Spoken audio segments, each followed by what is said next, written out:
All right, coming at you all the way live from the lower bottoms of West Oakland. This is Revolution.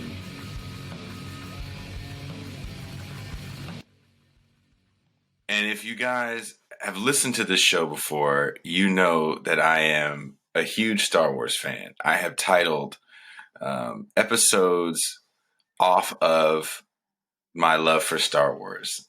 My first episode with congressional candidate Shahid Buttar, I called it A New Hope because I felt like he is the Luke Skywalker in A New Hope. I've watched all the movies. I rewatched them with my now 2-year-old son. Happy birthday, Phoenix. So I came across this book as a recommendation. You know how Amazon or I hate to say their name out loud, where if you're buying anything nowadays, it's going to say, hey, if you like this, you'll like this. And I bought the book Lovecraft Country, and the recommendation was this book called Welcome to the Rebellion, A New Hope in Radical Politics. And I had vaguely remembered that there was a Zero Books video kind of talking about this book. And it started with a deleted scene from Star Wars. And I was doing something else while the video was kind of playing in the background, and I didn't really understand exactly what they were talking about. So I decided, you know what, let me buy this book. It's a Star Wars book. And it's supposed to be like, hey, Star Wars is in parallel to what's going on now. And Shahid and I always talk about how when George Lucas initially wrote Star Wars, it was supposed to be, his take on what was going on in Vietnam against the mighty authoritarian empire of the United States. And I want to start off, before I introduce our guest, with a quote from his book. This book is about how a real empire of authoritarianism and corporate domination has now come for us. It rose to power within weakened and corrupted republics. It promised order and security, but relies on domination and fear, and now threatens our existence on a planetary scale. But it's also about hope. Empire is more vulnerable than we often assume. The rebellion is all around us, and it's spreading. It is a struggle for freedom and democracy, and for peace and justice. In the face of multiplying crises. It is a rebellion that can no longer wait, and which will force us to take sides. To win, we need to tell popular stories about the need to stand against empire. We need to believe that many people are ready to join the rebellion than we are often told. And among other things, we need to claim popular culture to do it. Please welcome our guest, Michael Harris. Hi, Jason. How you doing? I'm doing great. Thank you for taking time to talk to me today. You're welcome. I love the way Amazon brought us together. Jeff Bezos is doing his bit for the rebellion. It's great.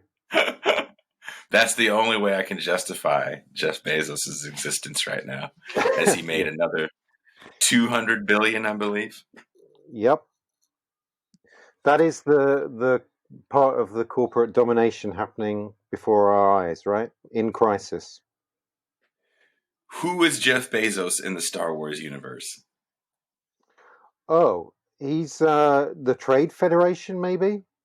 He's like the nasty people in the background profiting off of crisis and division and inequality. As we'll stay in our homes out of fear, he's the guy making money off it. Too much money off of it. I watched the first three as a young person, the original trilogy, the original Star Wars trilogy. Not seeing any parallel as a young boy, right, between Vietnamese, or just not seeing the authoritarian aspect to that level, right? I'm not really noticing it as a 9-10-year-old. As an adult watching the prequel movies, I definitely understood it as a story about like taxes and trade agreements and corruption. And it's not maybe the political intrigue that the enemy of the state kind of movies are, but reading your book the way you describe the prequels makes me want to go back and watch the prequels. I know you're not the biggest Star Wars fan, but even as a passive Star Wars fan, why do you think people just didn't really get into the prequels? Yeah, I think part of it was maybe people like us, our kind of age, who had grown up with the original trilogy, suddenly saw these films and thought, what is this thing? This doesn't feel like Star Wars. There's all these computer graphics and computer generated characters, and it didn't feel like the kind of what George Lucas called the used future feel of everything feeling actually quite real in the original films, despite them being space fantasies. And then there's some pretty bad dialogue, there's some bad writing, and I think George Lucas himself has said he struggles with some of the writing. It's not his favorite thing. But actually, when you go back and watch them, there's some in a more structural way. There's some really good writing in there. It's about the corruption of an individual, a young man, out of fear and insecurity, and his being drawn into authoritarianism and violence and this dark side, and that mirrors the broader political story that he's telling about how a republic, an imperfect republic, full of inequality and fear and insecurity, is also corrupted from within. So there's some good stuff going on in there. You've got to look past some of the slightly cheesy writing at times. Yeah, the writing actually, the pace seemed a little slower. It was really bright. I have a 22-year-old daughter, and she knows that I love Star Wars. A poor little girl's been watching it since she was a child as well. And her boyfriend, we were all kind of hanging out, me, her, and her boyfriend. And I was asking him, I said, "What's your favorite Star Wars movie?" And I'm expecting him to say Empire Strikes Back or Jedi or something. And he goes, "Oh, the first one." I was like, "Oh, Star Wars." He goes, "No, the first one." He goes, Right. "Phantom Menace." He goes, that's my first one. And he goes, "I loved it." He goes, "A little kid won." I've had the same. I was like, Yeah, I've had the same experience talking to younger people, and that was their way into Star Wars. And that was my take at the time as well. I thought, okay, these aren't meant for me. These aren't meant for Gen X. They're not supposed to be just nostalgia. They're supposed to be telling a new story for a new generation. And one of the things I talk about in the book is how that mirrored a lot of the things that were then going on as the films were being released. The war on terror and government surveillance and authoritarianism and under Bush and so on. And so they got that link in a way that I didn't really at the time, because I thought, this doesn't feel like Star Wars to me. Mm-hmm. It really didn't. But again, watching it through a different lens, a little bit more of an adult lens, understanding, like you said, it's not for me. I really, really appreciated the storytelling of how we become an empire. He's a journalist. His name is David K. Johnston, and he gave a speech at a university, and he brought up Star Wars, and he said, "What's Star Wars all about?" And the class got really quiet. He goes, "Taxes." He goes, "That's how an empire comes to be."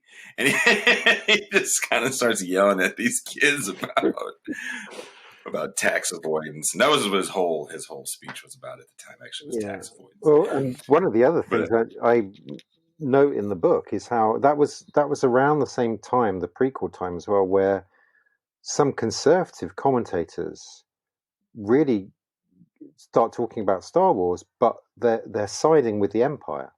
They're openly siding with the dark side and saying, "No, this is great. The Empire's not so bad, really."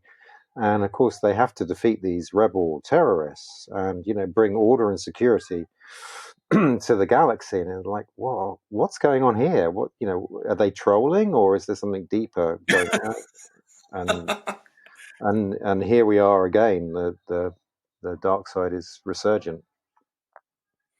And what I really appreciate is when you bring up this message of, we don't really have grand narratives on the left. And Star Wars is kind of that story about not just good versus evil, but the rebellion against empire, trying to save democracy, not accepting the corporate takeover. And when I can't remember what chapter it's in. I think it's in the first or second chapter, where you talk about Blade Runner and how the future in Blade Runner is so different because it's just accepted that corporations are the rulers, and we just live in this empire, and everything is very dystopian. And there isn't that level of hope that we get from Star Wars. Yeah. Well, it's interesting. I mean, the first feature film that George Lucas made was THX 1138, and that was a dystopian story. I mean, it's not a kind of fun, happy story with engaging characters, really, but it's not meant to be. It's a picture of a government-controlled technology surveillance, 1984. And it was a complete box office bomb, but it reflected him as a more experimental filmmaker, and that was how he was seen by his peers like Francis Ford Coppola and those kind of people. And so he kind of learns from that. Okay, if you're going to tell a story about the future and try to warn people about authoritarian regimes and how they control people and how they rise to power, you've got to do it in a way that they is much more entertaining and brings them along like a kind of Second World War movie, and that's what he does with Star Wars. But you can still read Star Wars as a dystopian film. They are battling against an authoritarian, exploitative, vicious imperial regime, which in the first half an hour of the film is going around, murdering billions of people by blowing up planets and torturing Princess Leia. But this is in a kids' movie, and that's, looking back, that's what I love about the original Star Wars, is how subversive in that way it is. Because lots of people didn't realize that they were effectively cheering for the Viet Cong against the American Imperials, and everybody and lots of film reviewers said, "Oh, okay, this is America moving away from the more serious, cynical films of the 1970s and just wanting to have some fun again. And this is all kind of Reaganite, this is optimism and America as the hero." But it wasn't intended as that at all. And doesn't Reagan adopt the term Star Wars for the Star Wars program, right? I think, yeah. I mean, other people use it first, but that's an interesting contrast. Reagan took on absolutely the rhetoric of, we are battling against an evil empire, Soviet Union, at that time. And then, I mean, this is something I talk a little bit about in the book. It's interesting what's happened to the right. Now, some people on the right are kind of openly siding with the empire and saying, no, we need empire. Empire is right. Might is right. And that's an interesting change in, I think, right-wing politics, that in one sense it's become a lot more honest and open about what their actual agenda is and what it's leading to. Do you think that has anything to do with how evil characters like Darth Vader and even some of the horror movies. I don't know if you're a horror movie guy. Like, these guys have become lovable. So whereas as a child, Darth Vader was the most frightening thing in the world. Like, he was the boogeyman. He is the embodiment of evil. He chokes a guy with his fingers because the guy says something he doesn't like. He kills with impunity, cares not about anything. And, cut to 20 years later, he's the voice on your navigation system. There's shows like Robot Chicken that have kind of made fun of him, and Family Guy and such. That authoritarian figure now is like, okay, he's cool. Almost like how we look at Trump and maybe even Bolsonaro in Brazil. Yeah, there was always a uneasy tension in Star Wars and all the merchandising around it, wasn't there? That on the one hand, George Lucas wanted to say to an audience, look, this is what fascism looks like. Be prepared. This is what emperors do, would-be emperors. This is how they seize power. This is what we need to be wary of. And this is how they do it, in the name of order and security against anarchism and chaos and so on, which they actually have a role in creating. Mm-hmm. But at the same time, in order to make those films and make them in the way that he wanted to, they're selling Darth Vader bed sheets and stormtrooper costumes, and is there a danger of kind of making the Empire cool in that way? And that's the tension that's always been there. And there are people that like dressing up in stormtrooper costumes. Okay, but it was always meant as a warning about fascism rather than a celebration of it. It made me think as well. There's this quote I have in the book from Steve Bannon, where he says, where he really leans into this, where he says, darkness is good. Dick Cheney, Darth Vader, Satan, that's real power. It only helps us when liberals get it wrong, when they're blind to who we are and what we're doing. And here we are, living in Steve Bannon's dystopia. Is that quote that Lula da Silva had when talking to Glenn Greenwald while he was still in prison, where he said, I forget the name of the author that he got it from, like, in times of crisis, we choose monsters to protect us. Right. I mean, that's the whole end game, isn't it? Create crisis, get people so angry and frustrated and fearful that they will cling to a monster. And look at Trump's re-election campaign. The theme is basically, I'm a bastard, but I get things done. Well, actually, he doesn't. He doesn't get things done. Yeah. But that's the pitch, isn't it? Yeah, I'm not like these weak centrist liberals, and I'm the only person that can stop the chaos. That now is their whole re-election message. I felt that was like a similar message when Reagan ran in '84. Don't elect the weak. Was it Dukakis that was running against him in '84? No, it was Walter Mondale. Walter Mondale. Yeah, it was like, this guy's a wimp, and I'm the guy that can, take on this evil empire of the Soviet Union and communism. And I feel like I feel like the right here is trying to create this whole, there is no Soviet Union that's bad. Now it's just the Democratic Party.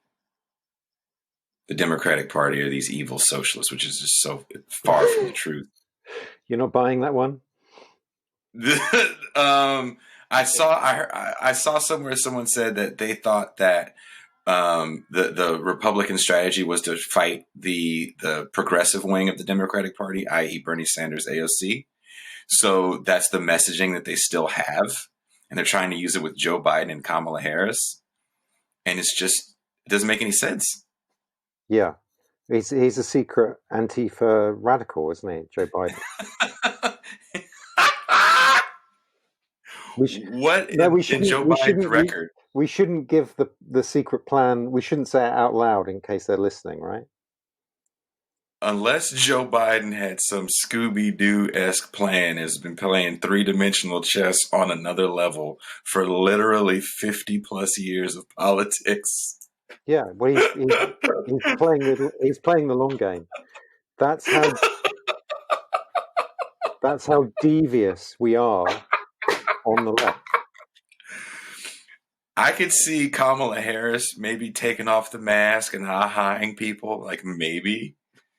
And that's a hell of a stretch because, her dad is like a Marxist professor. Yeah. But I don't see that with Joe Biden.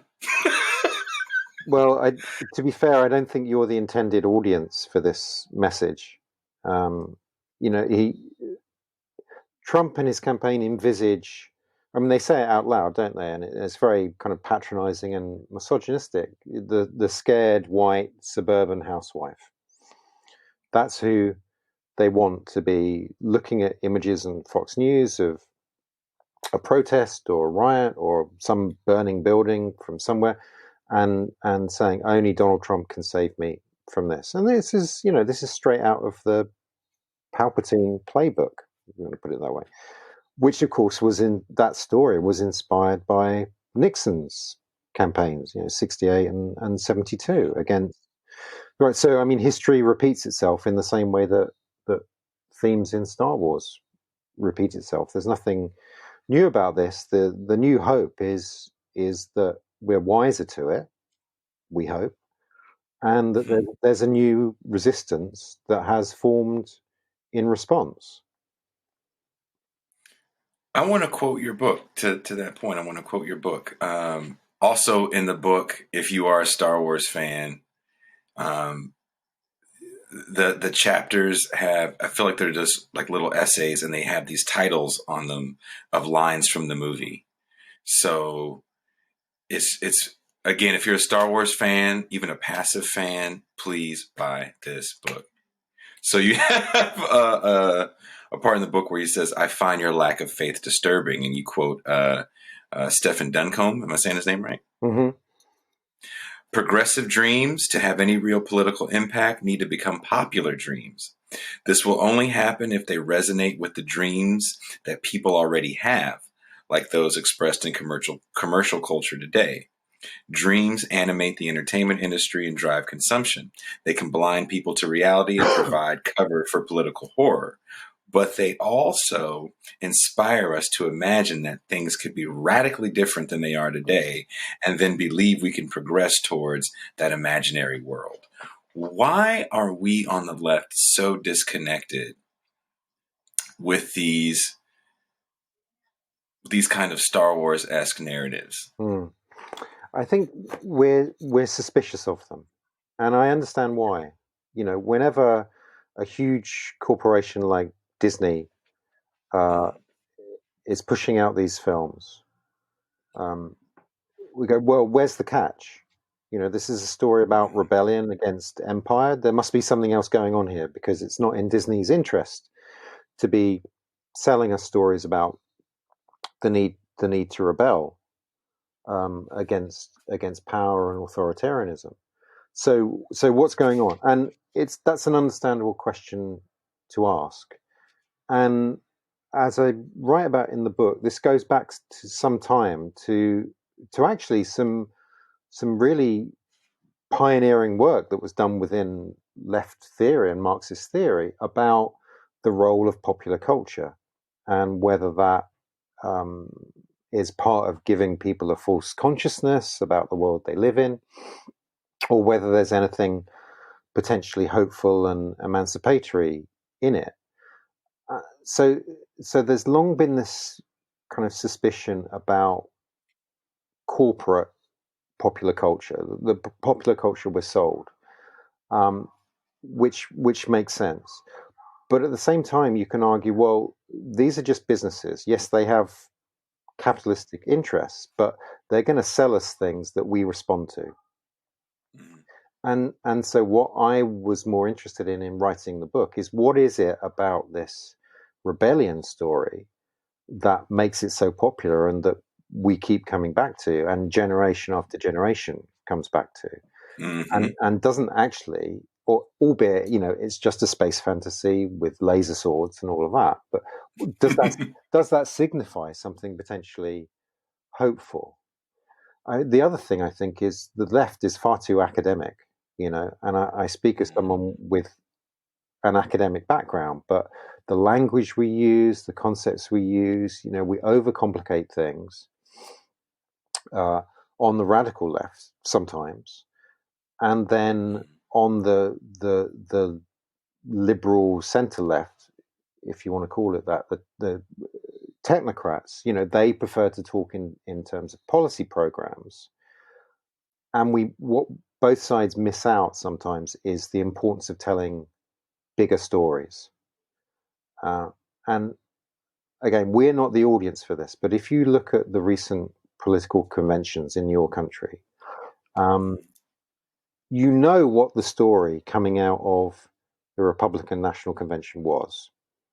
That Donald Trump is standing against the anarchists and rioters and looters who want to come and invade your communities and invade your home, right? And as I say in the book, the right is better at telling these simple emotional stories that also can cast ordinary people as the rebel heroes against elites that don't care about them. And the left needs to get into that game much more, because this is what people respond to. Policy is important, and all that, but in the first instance, politics is a battle about big stories. It's interesting that you say that. I had a guest on previously named Justin Hunt, who's a commentator on like hip hop and politics. And we were talking about the Republican National Convention, and he brought up the fact that the Republicans were the ones that actually brought up real people in their convention. Even though we may despise the MAGA hat kid that stared down the Indian, or the family that had the firearms while the Black Lives Matter protesters walked by their massive mansion, these are still real people. I mean, Donald Trump was talking to frontline workers, and the Democrats on the other side, who, in my opinion, are just really happy just being an opposition party to Trump, didn't do the same thing when it comes to real people. And there's been some real stories that I was really hoping the left could really galvanize on. Like we had a gentleman here named Chris Smalls, I believe his name is, that organized these Amazon strikes in New York because they wouldn't clean the facility when they had a COVID outbreak.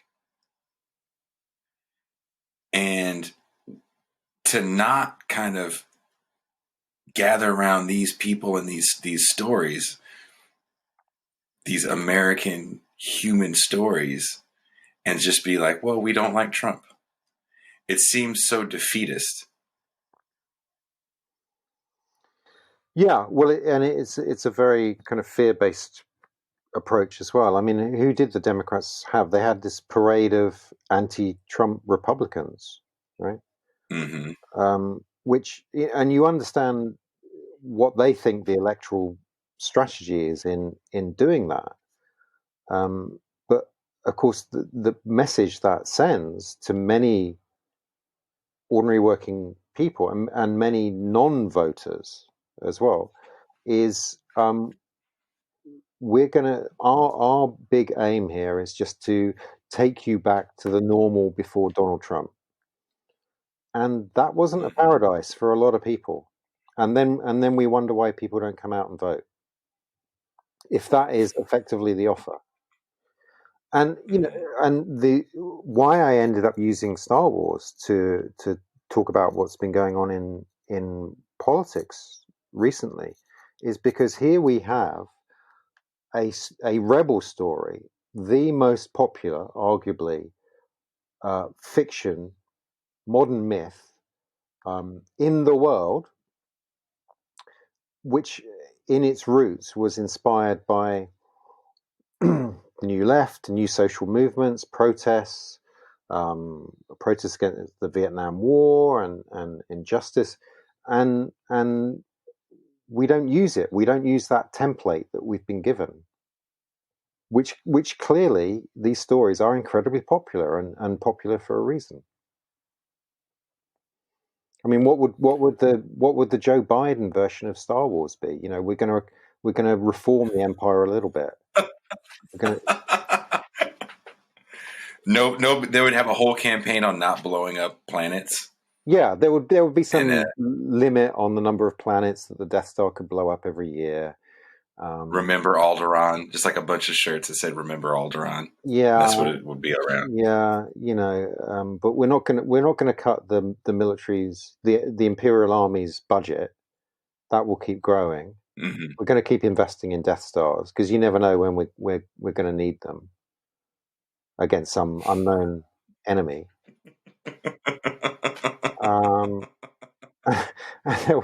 You know, the Hutts. Yeah, right, yeah, because they can really take us on. But the fundamental injustices of the galaxy are going to remain in place. You know, so you're going to have the bright, shining, wealthy cities at the center of the galaxy, and then the left behind places, the Tatooine deserts. You know, as Joe Biden said, that's not going to change. That's the election pitch. In your book, to your Joe Biden Star Wars story, it's not very in your book, you actually it sounds like this would be a short movie. It'd be real dull. Yeah. You know what? That's the reality show. Since Disney owns it and they want to crap out a million different Star Wars things, the Star Wars reality show is like Joe Biden's universe of like bureaucratic BS on the Death Star in Coruscant. In your book, you do this really good job of painting a picture of the old republic as not a perfect republic. And one of the problems with blowing up the Death Star at the end of Return of the Jedi, the second Death Star, is that there was a return to the old republic, and there was a lot of inequality in the old republic and corruption that led to the fascist authoritarian government that we see with the Empire. So much so that I guess if you go off the Star Wars timeline, it would be like 30 years post blowing up and ending an empire. Literally, another one emerges called the New Order, First Order. New Order is a band. I thought that was real interesting to show kind of the flaws in even the rebellion, that it wasn't a perfect rebellion. What was your take on the rebellion story from these new movies? Was it be 7, 8, 9 compared to New Hope, Empire, and Jedi? Yeah, my first reaction when I saw The Force Awakens was I didn't really know what was going on. Who are these First Order people, and what's the Resistance, and how do they relate to the Empire and the Rebellion? And none of that was really spelt out. And I'm looking at thinking, well, obviously Disney has spent $4 billion on this thing, and they've got a lot of toys to sell, and they're opening theme parks and everything, and they just want to get back as quickly as possible to the Empire versus Rebellion template, which in a way is a testament to how powerful that story speaks to us. And so it all felt very rushed, and who are these people, what's going on? And actually when you read some of the backstory, it's much more interesting. And I don't read all of the Star Wars books and all of this other stuff they publish, but in doing the book, I read a bit more of them, and there's an interesting backstory here about, to your question, what happens after the end of Return of the Jedi and the formation of this new republic. And there is this battle that goes on between Princess Leia and other and her group in the reconstituted Senate, and another group, and the Princess Leia group want to disperse power throughout the galaxy. So they think the old republic was too centralized. But there's another group. So she's with this group called the Populists, and then there's this other group who are the centrists, who think no, what we need to do is retain power at the center. And she runs for president, chancellor, whatever it is, of the Senate, and there's this kind of smear campaign against her because it's revealed that she is the daughter of Darth Vader, and so she then, as a result of that, she goes away and forms this resistance because she knows what is likely to happen, that there will be this neo-fascism that comes back again. And of course it does in the guise of the First Order. So I would have been more interested seeing that film, actually. Yeah. And sure, you can throw in some space battles and some laser sword fights and so on, but I would have been interested in seeing that. What's the warning for today about how fascism comes back if you don't disperse power and wealth throughout the galaxy or the economy, the society? That to me would have been a more interesting story to tell. It's there in some of the other books and comics and so on, but I thought, and I enjoyed the Force Awakens and those films, but they felt very much like a kind of retro. Yeah, you've got some stuff in there for the Gen Xers like me who remember seeing the original films at the time, but also you've got these new characters,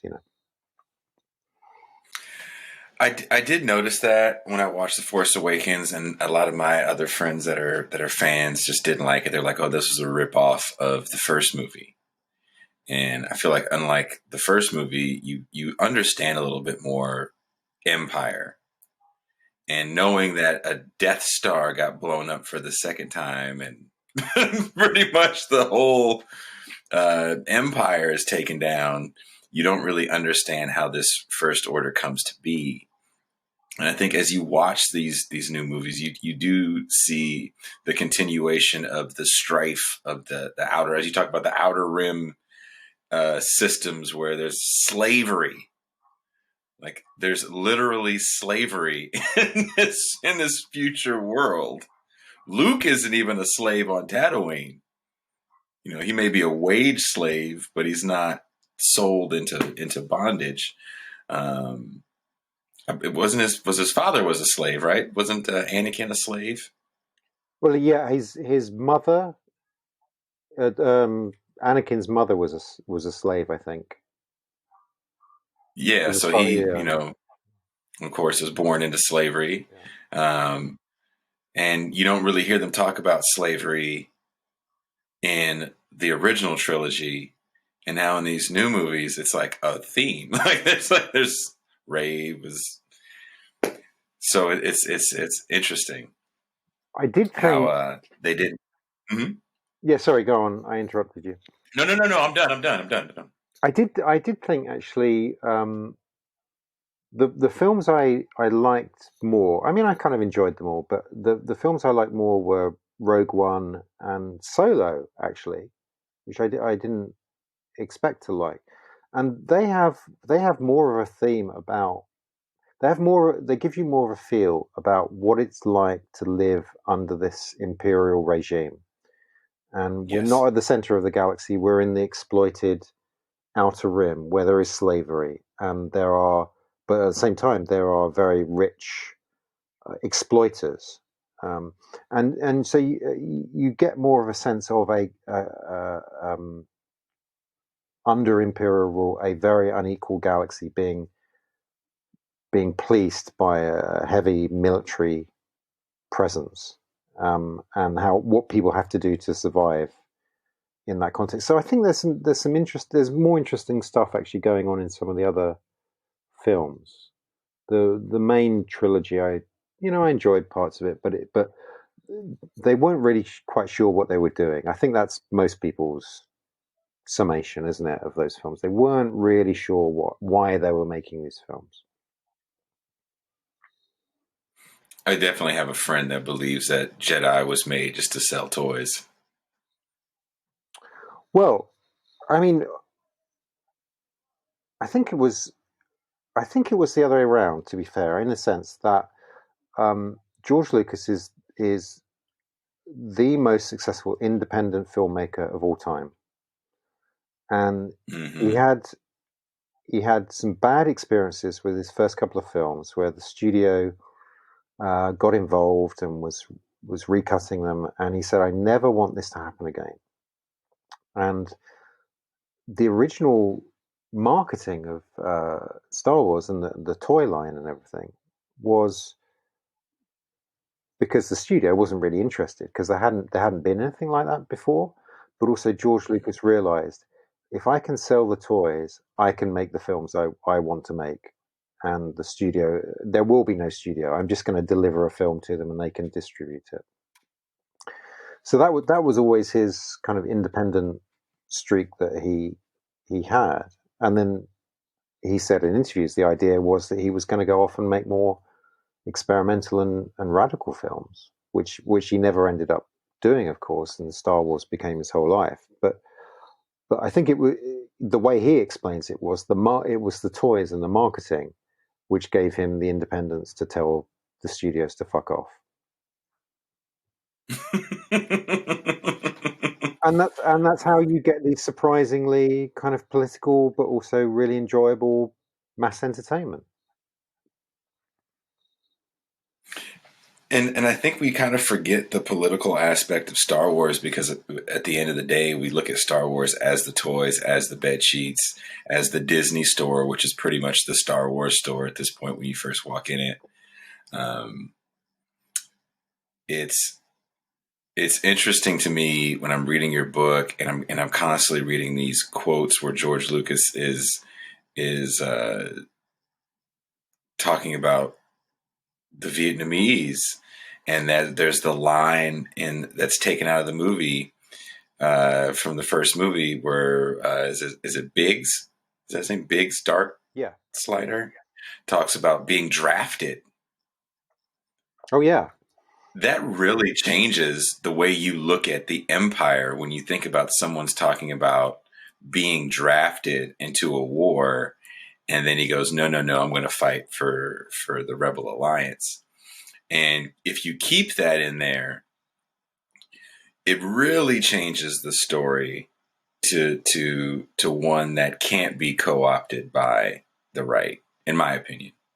Yeah, it's so for those people that don't know what we're talking about, this is a deleted scene, but you can find it on YouTube, and it's supposed to be at the start of A New Hope, and Luke meets up with an old friend of his who's joined the academy, and his friend takes him aside and says, I'm going to see if I can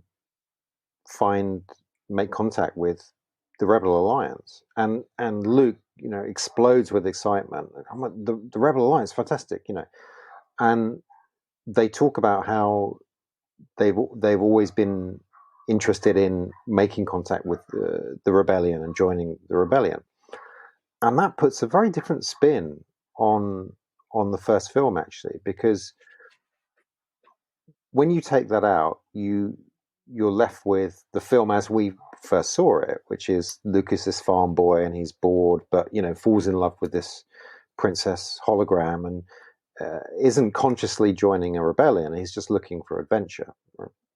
But when you put that scene back in, you realize these are young people who are already somewhat politicized, and they already know that in some way empire is going to come for them. And clearly it's a reference to the draft for the Vietnam War and the military industrial complex and what was happening in America at that time. But it makes it a more explicitly leftist film, or at least a film made by a San Francisco liberal. George Lucas never described himself as a Marxist, but what's interesting about that time, late 1960s, early 1970s, when he was beginning to write this, and with what's happened now, is what A New Hope is really about, what Star Wars is really about in its inspiration, is a liberal recognizing that he has to take sides. And I guess that's the when I first read your book, I was getting frustrated because there's a big political race here for Congress with Shahid Buttar against Nancy Pelosi, and to me, nothing embodies that rebellion against empire more than that race. As most of us Americans get really focused on Biden v. Trump, it's kind of like Grand Moff Tarkin against the Emperor if they were to run against each other. These are two people that don't have the best records. They definitely don't have the Republic's best interests at heart. They're definitely power-hungry individuals that will stop at nothing to get what they want. But when I look at that Buttar against Pelosi race, it really is a working class element fighting against the power structure. Pelosi does represent empire. She's been definitely a corporate neoliberal leader for her 33 years in office. That's a long time to dominate. So you're up against a lot. And I wanted to ask you, how can we start to form that kind of narrative that helps propel that story of one where people want to get involved and want to fight that fight against empire?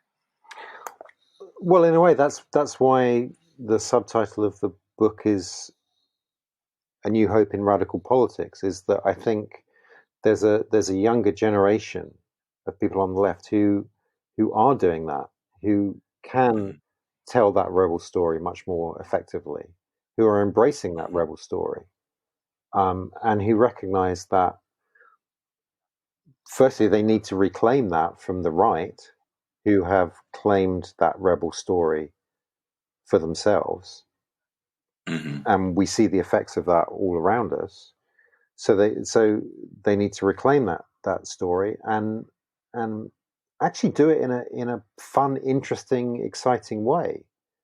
One of the things you notice about Trump and what he does, actually, his supporters enjoy being Trump supporters, right? They enjoy the story that they're brought into. I mean, it's alien to us and it's horrifying to us, but they love it. And part of the reason they do is it's fun and interesting and exciting and weird, and he's a very effective figurehead for it. But also, more importantly, it says to them as ordinary people that they matter in a way that liberal, technocratic Pelosi politics says you don't matter. And it was always, the Pelosi politics says we'll sort it out for you, whether they do or not, but we will take on this problem and deal with it. Whereas Trump puts people at the center of a story. They are the rebels against the elites. But what I'm hopeful about, and what is really kind of the second half of the book, are all of these social movements, from Black Lives Matter to the movement for gun control, the Sunrise Movement, climate justice campaigners, and so on, who get the importance of story, are actually very good at telling stories, are quite happy to cast themselves as the rebels against the system, as it were, and are very engaging. And I think there's a younger breed of left politicians as well, or aspiring politicians who do the same thing, and that's where the hope comes from. I mean, I am somewhat hopeful. We had some more progressive victories in a lot of these primaries, these congressional primaries that are going on right now. And they call it the squad out here. Alexandria Ocasio-Cortez, Ilhan Omar, Rashida Tlaib, and Ayanna Pressley. They call them the squad, the young congresswomen that are pushing much more progressive agendas, and also kind of bring to the forefront the corporate power that's been dominating this country for some time. You know, when Alexandria Ocasio-Cortez is questioning Mark Zuckerberg about his monopoly power and some of the odious things that Facebook does, it's gorgeous to watch him squirm. Yeah. And one of the other things I noticed about lots of these movements is what connects them, and again there's a Star Wars analogy in here, is they are about survival. They are about creating a world in which ordinary people can survive, whether in the face of threats like climate change or increasing inequality or authoritarianism or corporate power, or just the ability to go to school without being shot. You know, the thread that connects them is they are saying we need fundamental radical change in our societies if we are to survive as people. And so there is a kind of seriousness and profundity about these movements that hasn't always been there. Sometimes, you know, you think about the 90s, and of course there were people doing incredible work, but there is a seriousness about what they are about, and the empire that they recognize, that I think hasn't been there in politics for quite a while.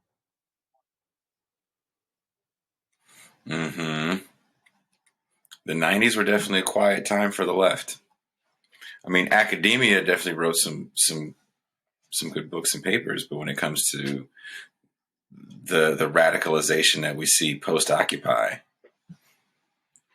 it definitely wasn't there in the 90s. Which is why I really love this book, because it's making me try to craft the rebellion story myself to radicalize more people. I think Bernie Sanders did a great job when he was running. Yeah, he did. I would still say, you know, he had a tendency to talk in terms of policy programs sometimes. We're going to do this, and obviously that's important. And part of his campaign was the rebel story, as I call it, which he told very effectively. The need to, you know, what elites have done, what Wall Street has done, what powerful corporate interests have done, and the need to stand against that. But I think we need to tell the story more rather than focusing on the policies. Again, if you look at Trump, for example, he doesn't talk about policy. I mean, he has a few signature things, like in 2016, it was build the wall, or Muslim travel ban, and so on. But he doesn't talk about the detail of policy. He's not interested in the detail of policy, but he paints a picture for people.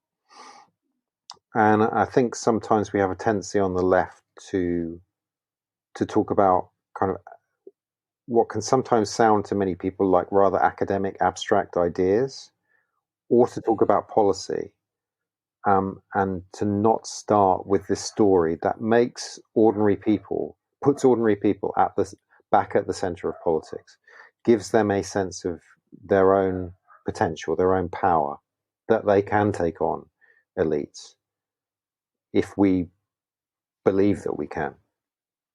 And I think that's what's sometimes missing. Is that what makes the Latin leaders, when they were the Latin leftist leaders like Hugo Chavez and Lula da Silva, Evo Morales, who else? Fidel Castro. Is that what makes them more effective? Their ability to reach people with more grand narratives, maybe? Yeah, I mean they're storytellers, aren't they? But also some of the the political parties in Europe that I mentioned on the left, who have been telling that story about popular revolt, the need for popular rebellion against corrupt elites. And if we don't tell that story, the right is going to tell its version of the story. But in its version of the story, bizarrely, you and me are part of this kind of liberal elite thing that needs to be destroyed. And you can see the frightening impact that has, the way that influences certain people who then go out and take their gun and want to shoot people at protests. That's what it ends with, and Trump knows that, and that's what they want.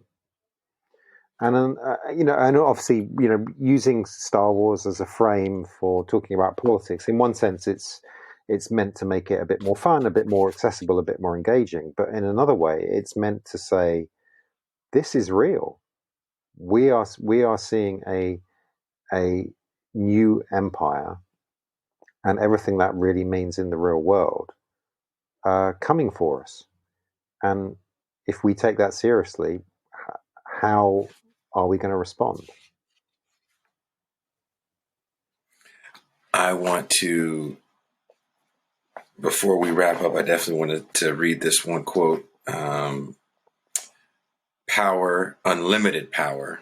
In this quote, you say, in its fantastical way, Star Wars might help mass audiences see what fascism is and how it seizes power, its manipulations, fear-mongering, violence, annihilation of political opponents, its rampant self-interest and corrosive corruption. You go on to say, fascists exploit the near universal desire to be part of a meaningful quest. The answer to fascism is more democracy, returning to prosperity, security, and power to ordinary people, and fundamentally engaging millions of people in a collective, meaningful quest, a rebellion that restores peace, justice, and real security to the world. Or else, as we have been warned, fear is the path to the dark side. Fear leads to anger. Anger leads to hate. Hate leads to suffering. Yoda. Yeah.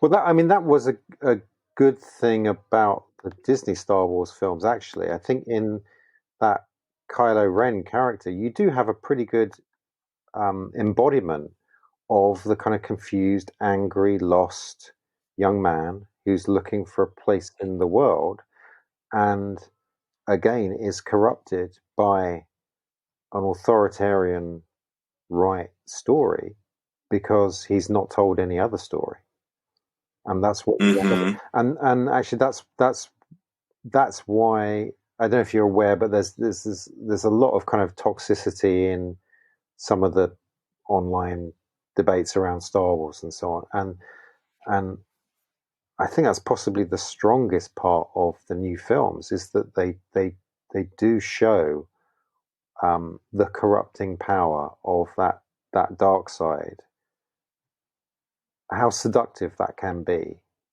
for lost, angry white young men in that character. And if we don't get better at telling our rebel story, you're going to get more of those types of figures, and we're seeing it in the news every day. Yeah, like this kid in Kenosha, right, Wisconsin, right, that just, like you said, shot some protesters, crossed state lines, which isn't as far as it sounds like. Kenosha's not very far from the outskirts of Illinois, But it's insane when I see these protests. I do think some of it has to do with the COVID lockdown. I definitely think a lot of it has to do with Donald Trump and his messaging and just right-wing messaging globally right now. Yeah, they're looking for a civil war, these people, and they know what they're doing, and they have a plan to profit from what they call chaos and disorder, and that's pretty obvious. Kind of like Naomi Klein's disaster capitalism. Yeah, although it's interesting. I'm thinking about a lot of this stuff at the moment. I'm writing another book on kind of collapse and crisis, and I think her analysis is really good. Her analysis is that corporations are seeking new areas to profit from, and they've realized that kind of crisis and disasters are lucrative sources of new profit. I think you can take that further, though, in that the modern right, Republicans in your country, conservatives in my country, I think they have a broader project for chaos and disorder. I think they recognize that you can only produce so much inequality and so much anger and public frustration for a time until the system will collapse. And they know that, and they have an end game for profiting from that politically, which is totalitarianism, effectively. And so, these are very different, I think, from the conservatives who were around when we were younger. This is a different breed of conservatives who want to create disorder and chaos. And look at how they've dealt with the pandemic. I don't think it was a matter of incompetence so much as thinking that millions of people are expendable. That's where we are. I mean, wasn't that the call for the UK? Just let it rip through the country. Let it rip. Wasn't that Boris Johnson? Yeah, I mean they denied that they said that, but that's what they said. And then you extrapolate that out to climate change or other health crises, and that's the idea. I mean, they've always viewed much of the population as kind of economically expendable anyway. So in one sense, it's only a short leap from that to saying they are physically expendable. And in a crisis-ridden world, which is what we've now entered, you're getting these dystopian futures that we've seen in sci-fi movies for the past 30, 40 years. They're coming true. Again, the question more civil wars and water rising to the point where we're moving capitals, right? Was it Jakarta moved the capital? Right. Yeah. And of course the what we've been told by, again, Hollywood studio movies, for the past 40 years is the rich will be in their gleaming skyscrapers in those futures, and the rest of us will be on the walls outside, struggling with the baking desert or the rising waters. So we've been warned. We've been warned by all these things. And when we saw them as kids, we thought they were just entertainment, but there was other stuff going on. It's funny. When I watched the Brexit go down, and then a few months later the election of Trump, I just kept remembering that line in, I believe it's the Clone Wars. What is it? Is this the way democracy dies, with resounding applause? Yeah, with thunderous applause. Yeah, thunderous applause. Yeah, yeah, because that's the game plan. make people fearful, anxious, and I think what a lot of the kind of liberal commentary around the pandemic gets wrong is that commentary says, oh, people suddenly realize again how important government is, competent government that cares for people.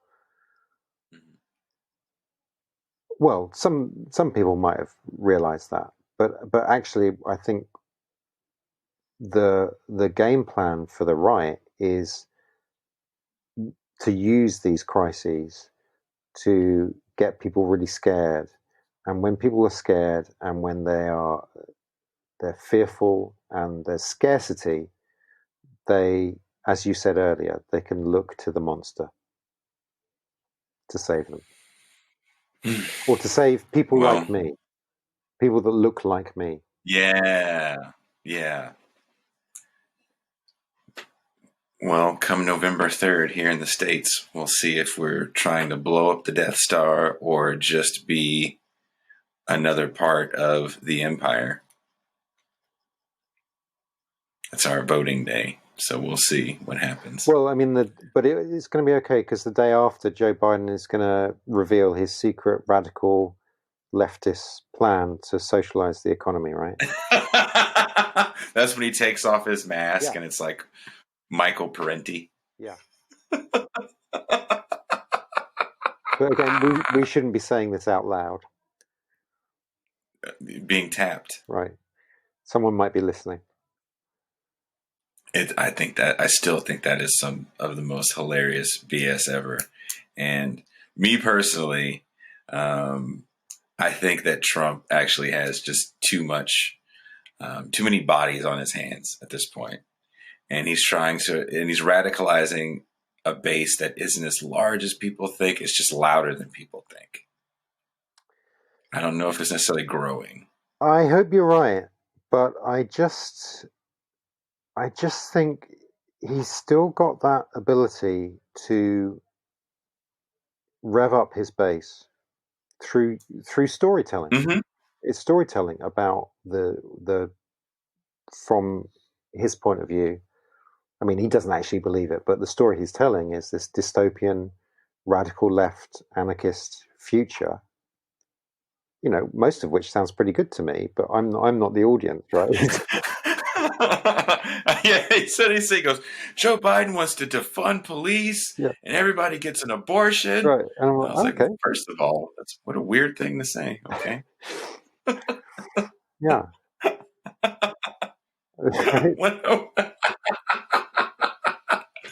But where is the equivalent story?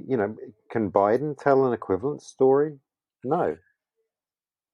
I don't think, and this is where I think people probably disagree with me, and none of this is based in any sort of I don't have any statistics or anything like that. This is kind of just my observation.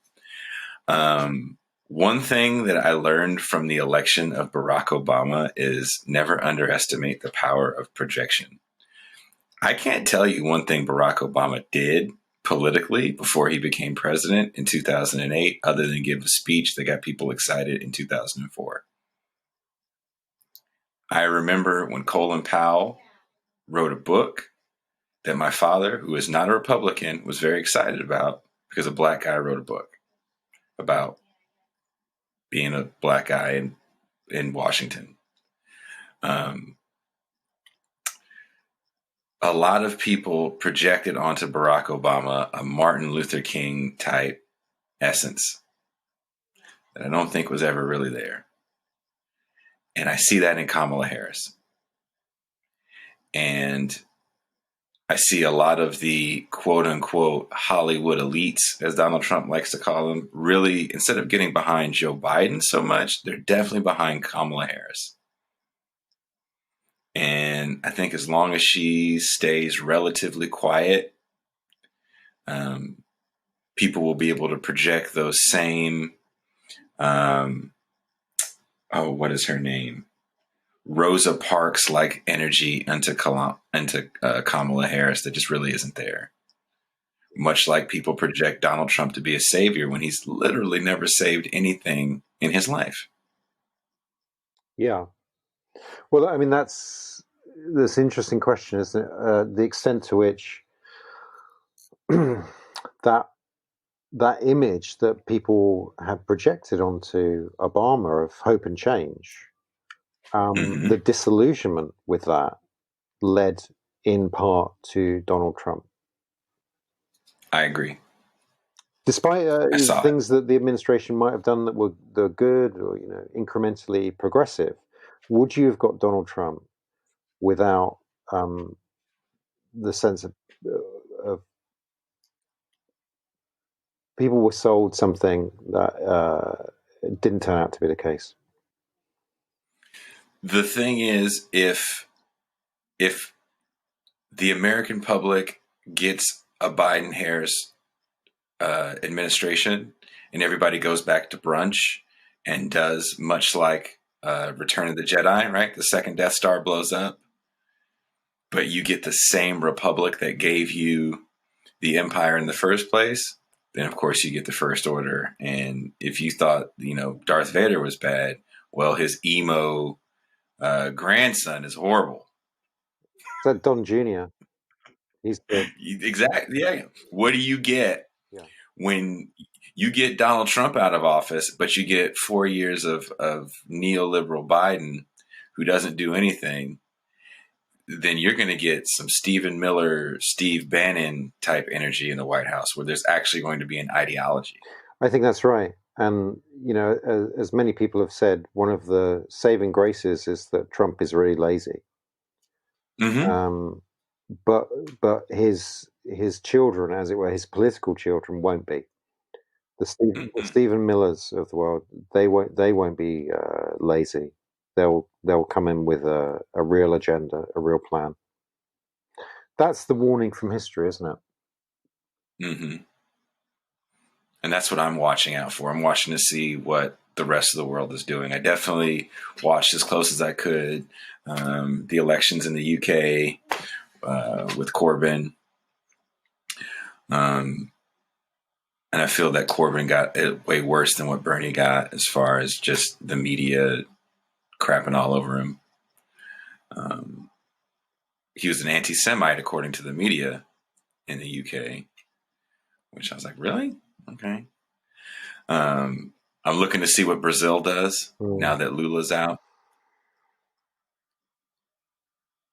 I suppose What's going to happen in Bolivia? I suppose one of the messages from the book is we need to lean into being rebels.